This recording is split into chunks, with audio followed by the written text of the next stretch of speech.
السلام علیکم ورحمۃ اللہ وبرکاتہ۔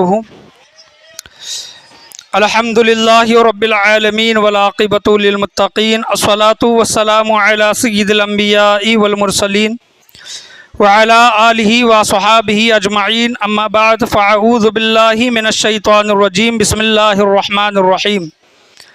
الحمد للہ، ہر سال کی طرح اس سال بھی شاہی علی رضا عربی مدرسہ میرٹھ شریف کے بچوں کا سالانہ جلسہ ہونے جا رہا ہے۔ سالانہ جلسے سے پہلے بچے سالانہ امتحان دیتے ہیں، اور امتحان میں جو بچے نمبر نکالے ہیں 1 2 3 جن کا نمبر آیا ہے، ان بچوں کو انعامات بھی دیے جائیں گے۔ الحمدللہ سالانہ جلسہ 8 فروری 2026 بمطابق 19 شعبان 1447 ہجری کو ہوا، اور اسی ضمن میں ہم نے مقرر صاحب کو کرچی شریف سے بلایا ہے۔ ان کا بیان ہونے جا رہا ہے کچھ ہی دیر میں۔ سب سے پہلے میں قرات کے لیے عربی مدرسے کے طالب علم تبریز عالم شفیع شریک مسلط کو میں مدعو کرنا چاہوں گا کہ یہ بچہ آئے اور اس محفل کا آغاز اللہ تبارک و تعالی کے کلام سے کرے۔ اعوذ باللہ من الشیطان الرجیم،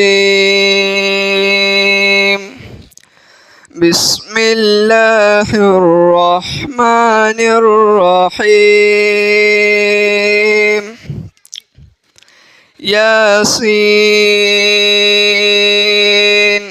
والقرآن الحکیم، إنك لمن المرسلين على صراط مستقيم، تنزيل العزيز الرحيم، لتنذر قوما ما أنذر آباؤهم فهم غافلون، لقد حق القول على أكثرهم فهم لا يؤمنون، إنا جعلنا في أعناقهم أغلالا فهي إلى الأذقان فهم مقمحون، وجعلنا من بين أيديهم سدا ومن خلفهم سدا فأغشيناهم فهم لا يبصرون، وسواء عليهم أأنذرتهم أم لم تنذرهم لا يؤمنون، إنما تنذر من اتبع الذكر وخشي الرحمن بالغيب، فبشره بمغفرة وأجر كريم، إنا نحن نحيي الموتى ونكتب ما قدموا وآثارهم وكل شيء أحصيناه في إمام مبين، صدق اللہ العظیم۔ ماشاء اللہ، سبحان اللہ۔ یہ طالب علم محمد شفیع شریک مسلط جنہوں نے ابھی قرات کی آپ کے سامنے، اور ابھی میں میرٹھ شریف کے مشہور نعت خواں قاضی صاحب کو آپ کے سامنے بلانا چاہوں گا۔ اس سے پہلے کیونکہ پروگرام جب شروع ہوگا، جب پروگرام ختم ہوتا ہے تو شکر ادا کرنے کا موقع نہیں ملتا۔ یہ جو اسٹیج کا یہ جو پروگرام لیا جا رہا ہے، یہاں پر یہ جو ٹرافی وغیرہ انعامات آپ یہ جو دیکھ سکتے ہیں، یا پھر کھانا وغیرہ جو کچھ بھی بنایا جا رہا ہے، یہ کسی ایک انسان کا کام نہیں ہے، بلکہ اس کے پیچھے 50 سے 60 لوگ ہیں۔ یعنی بہت سے لوگوں نے اپنی حیثیت کے حساب سے، کسی نے چاول دیا، کسی نے تیل دیا، کسی نے گوشت دیا، کوئی بچوں کے انعامات میں کسی نے حصہ لیا، تو یہ بہت 50 سے 60 لوگ ہیں، میں ان کا نام نہیں لے سکتا، لیکن وہ لوگ بخوبی جانتے ہیں۔ میں مسجد کے جانب سے اور عربی کے جانب سے میں ان کا تہہ دل سے شکریہ ادا کروں گا کہ آپ کی مدد کے بغیر اتنا بڑا پروگرام ہونا ممکن نہیں ہے، پاسبل نہیں ہے۔ آپ لوگ اس میں حصہ لیتے ہیں، مدد کرتے ہیں، دل بڑا کرتے ہیں، تو یہ اتنا بڑا پروگرام ہوتا ہے۔ اللہ تبارک و تعالیٰ آپ کے اس حصہ لینے کو اپنی بارگاہ میں قبول عطا فرمائے۔ جن جن لوگوں نے بھی جس طریقے سے بھی اس پروگرام میں حصہ لیا ہے، اللہ تبارک و تعالیٰ دنیا و آخرت میں اس کا نیک بدلہ عطا فرمائے، کیونکہ علم دین حاصل کرنے والے بچوں کی آپ نے حوصلہ افزائی کی ہے، ان کی دل جوئی کی ہے، تو اللہ بھی آپ کو قیامت کے دن ناراض نہیں کرے گا۔ یہ شکر کے کچھ الفاظ تھے جو میں آپ کے سامنے رکھنا مناسب سمجھا، کیونکہ جب پروگرام شروع ہوتا ہے یا پھر ختم ہوتا ہے تو یہ سب بولنے کا موقع نہیں ملتا۔ میں قاضی صاحب کو بلانا چاہوں گا، وہ نعت کے چند اشعار آپ کے سامنے پیش کریں۔ السلام علیکم ورحمۃ اللہ وبرکاتہ۔ آئیے حاضرین، ہم سب کے آقا تاجدار مدینہ سرور انبیاء خاتم الانبیاء سیدہ آمنہ کے لال جناب احمد مصطفیٰ محمد مصطفیٰ صلی اللہ تعالی علیہ وسلم کے مقدس بارگاہ میں ہم جمیع حاضرین درودوں کی ڈالی عقیدت کی تھالی میں سجا کر بارگاہ رسالت مآب میں درود پاک کا عظیم تحفہ پیش کریے۔ پڑھیے اللہم صلی علی و سیدنا محمد وعلی آل سیدنا محمد وبارک سلم صلو علیہ۔ الصلاۃ والسلام علیک یا رسول اللہ صلی اللہ تعالی علیہ وسلم۔ جب گناہ گاروں پہ ہوتا ہے محمد کا کرم، جب گناہ گاروں پہ ہوتا ہے محمد کا کرم، پھر تو امداد کے لیے رحمت بھی کھڑی ہوتی ہے۔ ارے کملی والے کے غلاموں سے کوئی کیا الجھے، ہاتھوں میں نعت محمد کی چھڑی ہوتی ہے، نعت محمد کی چھڑی ہوتی ہے۔ نعت پاک کے چند اشعار سماعت فرمائیے۔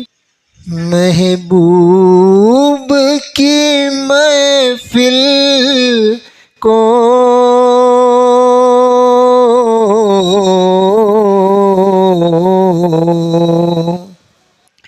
محبوب سجاتے ہیں، آتے ہیں وہی جن کو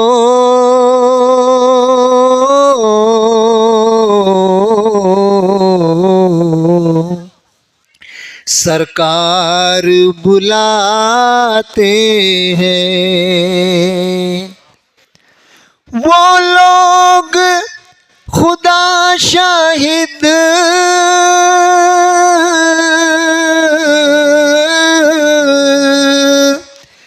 قسمت کے سکندر ہے،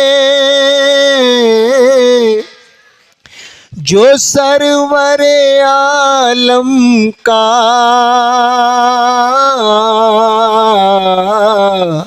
میلاد مناتے ہیں، جن کا بھری دنیا میں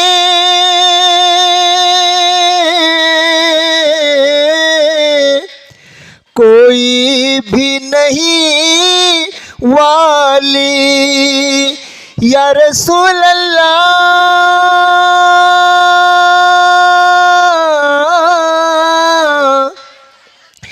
جن کا بھری دنیا میں کوئی بھی نہیں والی، اس کو بھی میرے آقا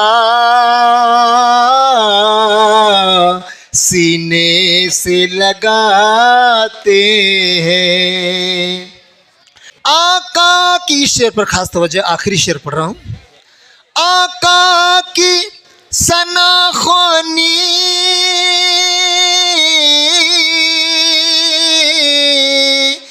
در اصل عبادت ہے، ہم نعت کی صورت میں، ہم نعت کی صورت میں قرآن سناتے ہیں، محبوب کی محفل کو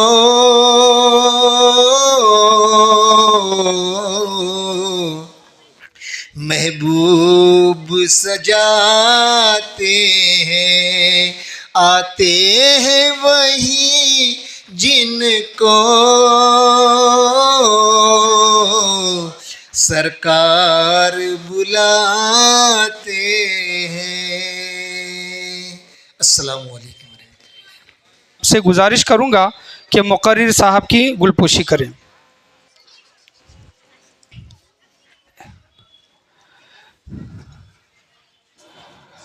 اللہم صلی علی محمد وعلی آل محمد وبارک وسلم۔ عطر لگائیں، عطر لگائیں۔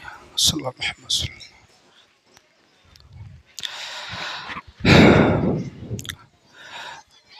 حضرت علامہ مولانا طارق جنیدی صاحب سے میں گزارش کروں گا کہ اپنے ایمان افروز بیان سے ہم تمام لوگوں کو مالا مال کریں۔ السلام علیکم ورحمۃ اللہ وبرکاتہ۔ الحمد للہ نحمده ونستعینه ونستغفره ونؤمن به ونتوکل علیہ ونعوذ باللہ من شرور انفسنا ومن سیئات اعمالنا، من يهده الله فلا مضل له ومن يضلله فلا هادي له، ونشهد أن لا إله إلا الله وحده لا شريك له، ونشهد أن سيدنا ونبينا ومولانا محمدا عبده ورسوله، أما بعد فأعوذ بالله من الشيطان الرجيم، بسم الله الرحمن الرحيم، هل يستوي الذين يعلمون والذين لا يعلمون؟ صدق اللہ مولانا العظیم وصدق رسوله النبی الامین المکین الکریم، ونحن على ذلك لمن الشاہدین والشاکرین والحمد للہ رب العالمین۔ معزز سامعین اکرام، اسٹیج پر رونق اسٹیج، حفاظ کرام، ائمہ دین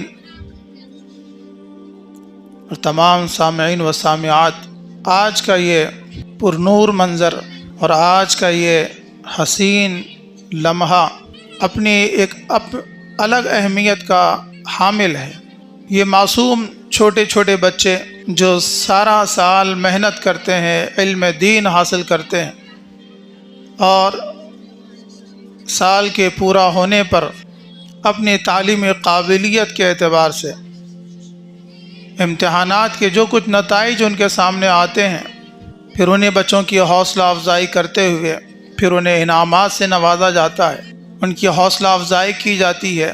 اور یہ جو پروگرام رکھا گیا ہے انہی بچوں کی حوصلہ افزائی کے لیے اور ساتھ ہی ساتھ اہل محلہ کے لیے ایک دینی پیغام اور علم کی اہمیت کو سمجھانے اور بتانے کے لیے ایک پروگرام بھی رکھا جاتا ہے، اور اس میں حصہ لینے والے تمام لوگ، تمام ذمہ داران، تمام احباب، جتنے بھی نوجوان اس میں شریک ہیں، وہ تمام کے تمام قابل مبارکباد ہیں۔ آج میں بھی اس پروگرام کا ایک حصہ ہوں، خصوصی طور پر مجھے بھی اس لیے دعوت دی گئی تاکہ میں آپ کے سامنے علم کی اہمیت کو سمجھاؤں، مکاتب کی اہمیت کو سمجھاؤں۔ اس سے پہلے کہ میں گفتگو کا آغاز کروں، بہتر اور مناسب سمجھتا ہوں کہ ہماری گفتگو کا آغاز بارگاہ مصطفیٰ صلی اللہ علیہ وسلم پر درود پاک پڑھ کر اس کا آغاز کیا جائے۔ ایک مرتبہ جھوم کر درود پاک پڑھیں۔ اللہم صلی علی سیدنا محمد وعلی آلہ وصحبہ وبارک وسلم، صلاۃ و سلاما علیک یا رسول اللہ صلی اللہ تعالی علیہ وسلم۔ حاضرین گرامی، علم جس کا حاصل کرنا ہر ایک مسلمان مرد و عورت پر فرض ہے، اس کے حوالے سے اللہ تبارک و تعالی نے قرآن پاک میں کئی مقامات پر اس کے فضائل بیان فرمائے۔ قرآن پاک کی جس آیت کریمہ کی میں نے تلاوت کی، اللہ تبارک و تعالی ارشاد فرما رہا ہے هل يستوي الذين يعلمون والذين لا يعلمون۔ اللہ تعالی ارشاد فرما رہا ہے کیا وہ برابر ہو سکتے ہیں؟ اللہ تبارک و تعالی خود بندوں سے فرما رہا ہے۔ اللہ کے بیان کا انداز دیکھیں، اللہ بندوں سے کہہ رہا ہے هل يستوي الذين يعلمون والذين لا يعلمون۔ اللہ تعالیٰ نے دو لوگوں کا ذکر فرمایا، ایک وہ جو علم والے ہیں اور دوسرے وہ جو علم سے محروم ہیں۔ اللہ فرماتا ہے وہ جو علم والے ہیں اور جو علم نہیں رکھتے، کیا دونوں برابر ہو سکتے ہیں؟ اللہ اس کا فیصلہ خود نہیں بیان فرما رہا، بلکہ اللہ سوالیہ انداز میں بندوں سے پوچھ رہا ہے، اے بندو تم بتاؤ حل کیا یہ دونوں برابر ہو سکتے ہیں؟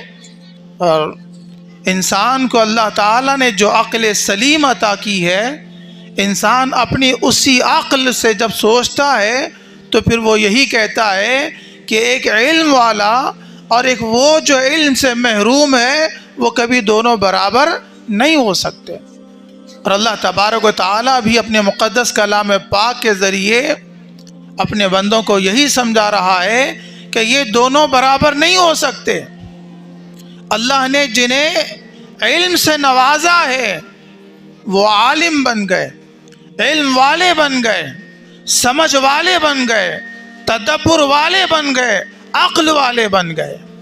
تو اللہ تبارک و تعالیٰ سمجھا رہا ہے کہ علم والا اور بغیر علم والا دونوں برابر نہیں ہو سکتے، کیونکہ جس کے پاس علم ہو وہ علم کے ذریعے صحیح اور غلط کے فرق کو سمجھتا ہے، جس کے پاس علم ہو وہ علم کے ذریعے اچھے اور برے کی تمیز رکھتا ہے، جس کے پاس علم ہو وہ علم کے ذریعے صحیح اور غلط کے درمیان فرق اور امتیاز کر سکتا ہے۔ لیکن اگر جس کے پاس علم نہ ہو تو اب علم کے نہ ہونے کی وجہ سے نہ وہ صحیح اور غلط کے فرق کو سمجھ پائے گا، نہ اچھے اور برے کی تمیز کو جان پائے گا۔ اور اللہ تبارک و تعالیٰ قرآن پاک میں اور ایک مقام پر ارشاد فرماتا ہے یرفع اللہ الذین آمنوا منکم والذین اوتوا العلم درجات۔ اللہ تبارک و تعالیٰ اس آیت پاک میں ارشاد فرما رہا ہے، اللہ تبارک و تعالیٰ اے بندو تم میں سے جنہوں نے ایمان قبول کیا اور جنہوں نے علم حاصل کیا، اللہ تعالیٰ ان کے درجات کو بلند فرماتا ہے۔ یہ اللہ کا فرمان ہے، یرفع اللہ الذین آمنوا منکم والذین اوتوا العلم درجات۔ جنہوں نے ایمان قبول کیا اور علم حاصل کیا تو اللہ تعالیٰ ان کے درجات کو بلند فرما رہا ہے۔ تو گویا آپ اندازہ لگائیں اللہ تعالیٰ کی بارگاہ میں وہ شخص کتنا مقبول ہے، وہ شخص اللہ کی بارگاہ میں کتنا عظیم ہے جو علم حاصل کرتا ہے، کہ علم حاصل کرنے کی وجہ سے اللہ اس کے درجات کو بلند فرما رہا ہے۔ پھر ایک مقام پر اللہ تعالیٰ ارشاد فرماتا ہے انما یخشی اللہ من عبادہ العلماء، بے شک علم والے ہی اللہ سے ڈرتے ہیں۔ اب یہاں اللہ تبارک و تعالیٰ نے علم والوں کے مقام کو بیان فرمایا کہ جو علم والا ہو، جس کے پاس علم کے ذریعے صحیح سمجھ آ گئی، علم کے ذریعے جس کے پاس تقوی آ گیا، اب وہ بندہ اللہ سے خوف رکھتا ہے، اللہ سے خشیت رکھتا ہے، اللہ سے ڈرتا ہے۔ اور اللہ فرماتا ہے وہی بندہ اللہ سے ڈرنے والا ہے جو علم والا ہے۔ تو قرآن پاک میں اللہ تعالیٰ بارہا کئی مقامات پر علم والوں کے فضائل بیان فرما رہا ہے، ان کی عظمتوں کو بیان فرما رہا ہے۔ کیوں؟ اس لیے تاکہ لوگ علم حاصل کریں۔ اب اس کے علاوہ علم ایک ایسا زیور ہے، علم ایک ایسی نایاب شے ہے کہ جس قوم نے علم کو حاصل کر لیا، اللہ تعالیٰ اس قوم کو عروج عطا کرتا ہے، اس قوم کو بلندی عطا کرتا ہے۔ جس قوم نے علم کو مضبوطی سے پکڑا، اللہ نے اس قوم کو بلندی عطا کی۔ جس نے علم کو چھوڑا، ایک وقت کے بعد وہ قوم ذلیل ہو گئی۔ تاریخ کو آپ جب دیکھیں گے، تاریخ کا مشاہدہ کریں گے، تاریخ ہمیں بتا دی ہے کہ جس نے طاقت حاصل کی، ایک وقت کے بعد وہ طاقت ختم ہو گئی۔ جس نے دولت حاصل کی، ایک وقت کے بعد وہ دولت ختم ہو گئی۔ جس نے بادشاہت حاصل کی، ایک وقت کے بعد وہ بادشاہت ختم ہو گئی۔ لیکن جس قوم نے علم کو حاصل کیا، علم کو اپنا شعار بنایا، آج بھی تاریخ میں اس قوم کا نام سنہرے الفاظ میں لکھا گیا ہے، اور رہتی دنیا تک اس قوم کا نام تاریخ کے صفحوں سے مٹایا نہیں جا سکتا، اس لیے کہ اس قوم نے علم کو اپنا شعار بنایا۔ اور اللہ تبارک و تعالی نے جس قوم کی رہبری کے لیے، جس قوم کی رہنمائی کے لیے ایک بڑی بات بتانے جا رہا ہوں، ایک بڑی اہم بات بتا رہا ہوں۔ اللہ تعالی نے اپنے بندوں کی ہدایت کے لیے، اپنے بندوں کی رہبری اور رہنمائی کے لیے جن نبیوں کو زمین پر بھیجا، وہ تمام کے تمام انبیاء علم کا پیغام لے کر زمین پر آئے۔ جس رسول کو اللہ نے زمین پر بھیجا، آنے والا وہ رسول اللہ کی کتاب علم کا سرچشمہ لے کر زمین پر آیا۔ اور اللہ تبارک و تعالی نے صبح قیامت تک جس کتاب قرآن عظیم کو جس امت کے لیے، جس قوم کے لیے نازل فرمایا، اس قرآن کے نزول کی سب سے پہلی آیت جو نازل ہوئی، اللہ تبارک و تعالی نے علم کے پیغام کے ساتھ اس پہلی آیت کو نازل فرمایا۔ اقرا بسم ربک الذی خلق کہہ کر اللہ تعالی نے قرآن کا آغاز فرمایا۔ قرآن کی پہلی آیت قیامت تک آنے والی ہر نسل کو یہ پیغام دے رہی ہے۔ قرآن کا یہ پیغام آنے والی ہر نسل کے لیے ہے کہ اے قوم مسلم، اگر اپنی بقا چاہتے ہو تو تمہیں پڑھنا ہوگا، علم کو اپنی زندگی کا شعار بنانا ہوگا۔ اللہ تبارک و تعالیٰ نے اقرا کہہ کر قوم مسلم کو پیغام دیا کہ علم ہی تمہاری بقا ہے، علم ہی تمہاری حیات ہے، اور علم ہی میں تمہارا عروج اور تمہاری بلندی ہے۔ جس قوم نے علم کو اپنایا، آج اس قوم کا نام عروج پر ہے۔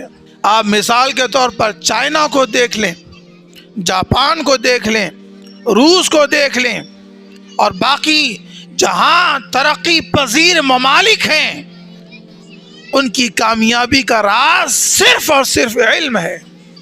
اور جنہوں نے علم کو چھوڑ دیا، آج ان کا نام لینے والا کوئی نہیں۔ آج تاریخی پس منظر اگر آج ہم دیکھیں، دنیا میں اسلامی ممالک جن کے پاس دولت کے انبار لگے ہوئے ہیں، جن کے پاس دولت کے انبار لگے ہوئے ہیں، فلک بوس آسمان کو چھونے والی عمارتیں ہیں، لیکن ان کے پاس علم نہ ہونے کی وجہ سے ان کا شمار اور ان کی کوئی حیثیت نہیں ہے سوائے دولت کی نشو و نما کے۔ جو قومیں علم کے ساتھ چلتی ہیں، جو قومیں علم کو اپنا شعار بنا لیتی ہیں تو دنیا ان کی قدموں میں جھکتی ہوئی نظر آتی ہے، لیکن جنہوں نے علم کو پیچھے چھوڑ دیا، علم سے دامن چھڑا لیا، علم سے کٹ گئے، تو پھر وہ قوم وہ وقت کی ترقی سے پیچھے رہ گئے، زمانے کی ترقی سے پیچھے رہ گئے، اور پھر وہ قوم ایک وقت کے بعد غلام بنا دی جاتی ہے۔ غلامی کی زنجیریں ان کے پیروں میں ڈال دی جاتی ہیں اور انہیں غلام بنا کر رکھ دیا جاتا ہے۔ تو اس لیے علم بہت ضروری ہے، علم کے بغیر انسان نہیں ہے، اور یہی علم کا پیغام ہے جو ہر ایک بندے کو اللہ تعالیٰ قرآن کی زبان میں بندوں کو سمجھا رہا ہے۔ اقرا بسم ربک الذی خلق، اے بندو اپنے رب کے نام سے پڑھو، علم حاصل کرو۔ اور علم جہاں حاصل ہوتا ہے، جن مراکز سے علم حاصل ہوتا ہے، وہ مکاتب ہیں، وہ مدارس ہیں، وہ اسکول ہیں، وہ کالجز ہیں، جہاں سے علم حاصل ہوتا ہے۔ اب آپ سوچیں گے کہ اسکولوں اور کالجوں کی بات کہی گئی، بات علم کی ہے۔ وہ علم چاہے دینی ہو چاہے دنیاوی ہو، اسلام نے دنیاوی علوم حاصل کرنے سے منع نہیں کیا، لیکن علم دین کا حاصل کرنا ہر مسلمان مرد اور عورت پر فرض ہے۔ علم دین حاصل کرنے کے ساتھ دنیاوی علوم آپ جو حاصل کریں، جتنا حاصل کریں، اسلام اس کا مخالف نہیں ہے۔ تو یہ جو مراکز ہیں جہاں علم حاصل ہوتا ہے، جہاں علم ملتا ہے، جہاں شعور ملتا ہے، جہاں سمجھ ملتی ہے، جہاں اچھے اور برے کی تمیز ہوتی ہے، جہاں صحیح اور غلط کا فرق اور امتیاز ہوتا ہے، وہ مکاتب ہیں، وہ مدرسے ہیں، وہ خانقاہیں ہیں، وہ اسکول اور کالجز ہیں، جہاں علم ملے اور وہ علم صحیح ہو، اچھا ہو، اس علم کو حاصل کیا جائے۔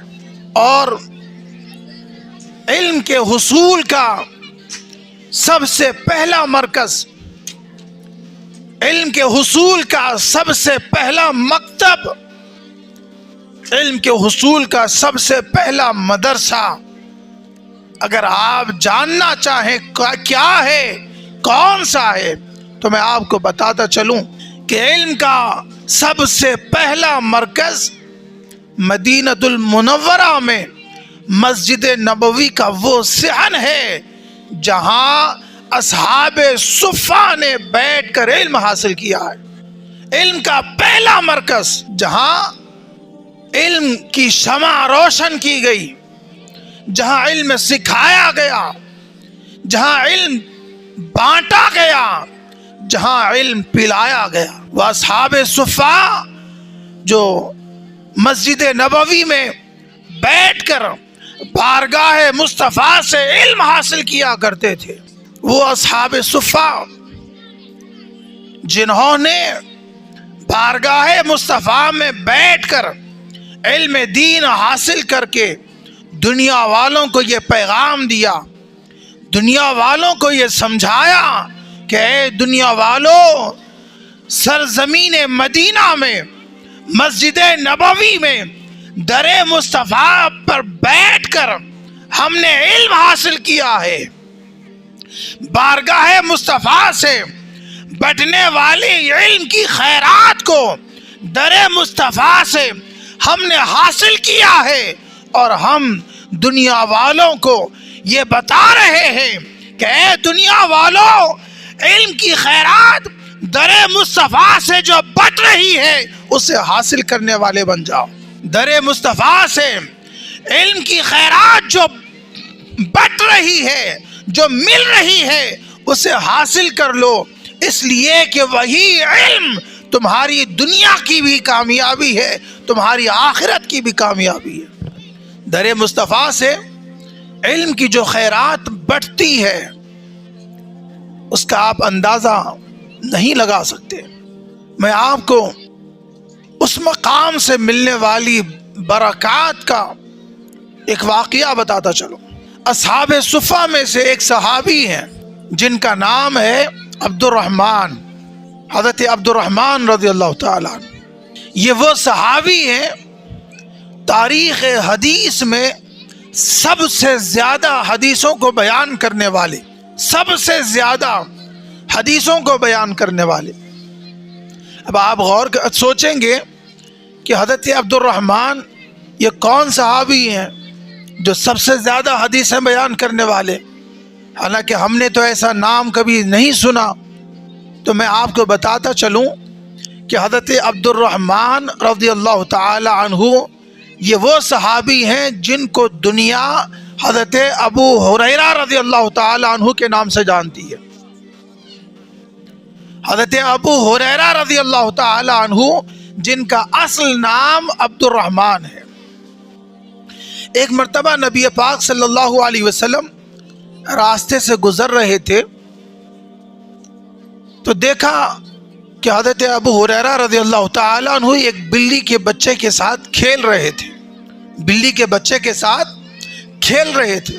تو رسول اللہ صلی اللہ علیہ وسلم نے جب حضرت ابو ہریرہ کو بلی کے بچے کے ساتھ کھیلتا ہوا دیکھا تو محبت کے ساتھ فرمایا یا ابا ہریرہ، کیا فرمایا؟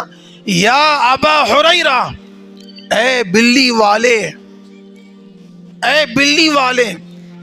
رسول اللہ صلی اللہ علیہ وسلم کا ابو ہریرہ رضی اللہ تعالی عنہ کو اس لقب کے ساتھ یاد کرنا حضرت ابو ہریرہ کو اتنا پسند آیا، اتنا پسند آیا کہ آپ نے اپنا نام ہی ابو ہریرہ رکھ لیا۔ حالانکہ آپ کا نام تو ہے عبد الرحمن، لیکن 1400 سال گزر گئے، مصطفیٰ نے ابو ہریرہ کو محبت کے ساتھ جس نام سے یاد کیا، ساری دنیا آج ان کو ابو ہریرہ کے نام سے جانتی ہے، کیونکہ مصطفیٰ نے محبت کے ساتھ نام جو دے دیا ہے۔ اب اس کے ساتھ ایک اور نام بھی بتا دوں، حالانکہ یہ موقع و محل تو نہیں ہے اس نام کے بتانے کا، لیکن مصطفیٰ جسے جو نام دے دے پھر دنیا اسے اسی نام سے جانتی ہے۔ ابو ہریرہ کو مصطفیٰ نے محبت سے کہا ابو ہریرہ، دنیا نے آپ کو ابو ہریرہ کے نام سے جانا۔ اور ایک نام ہے جس کا اصل نام تو ہے عمرو، لیکن اس نام سے اس بدبخت کو کوئی نہیں جانتا۔ اس کا اصل نام ہے عمرو، لیکن مصطفیٰ نے اس بدبخت کو کہا ابو جہل، تو ساری دنیا اسے ابو جہل کے نام سے جانتی ہے۔ اس کا اصل نام ہے عمرو، لیکن مصطفیٰ نے اس بدبخت کو کہا کہ تو ابو جہل ہے، صبح قیامت تک اسے ابو جہل ہی کہا جائے گا، جاہلوں کا باپ کہا گیا۔ تو معزز سامعین کرام، اللہ کے رسول صلی اللہ علیہ وسلم نے حضرت ابو ہریرہ رضی اللہ تعالی عنہ سے محبت سے کہا اے ابو ہریرہ، تو آپ اسی نام سے مشہور ہو گئے۔ حضرت ابو ہریرہ رضی اللہ تعالی عنہ آپ اصحاب صفہ میں سے۔ اب اس واقعے میں آپ کو علم کے حصول کے لیے صحابہ نے جو قربانیاں دی ہیں وہ بتانا چاہتا ہوں۔ ایک تو علم کا وہ پہلا مرکز، علم کی وہ پہلی بارگاہ، علم کا وہ پہلا مکتب جہاں صحابہ علم حاصل کر رہے ہیں، علم کرنے والے صحابہ۔ اور وہ صحابہ کس مشقت کے ساتھ، کس تکلیف کے ساتھ، کس برداشت کے ساتھ وہ علم حاصل کر رہے ہیں۔ حضرت ابو ہریرہ رضی اللہ تعالی عنہ، بخاری شریف کی حدیث ہے، حضرت ابو ہریرہ رضی اللہ تعالی عنہ آپ فرماتے ہیں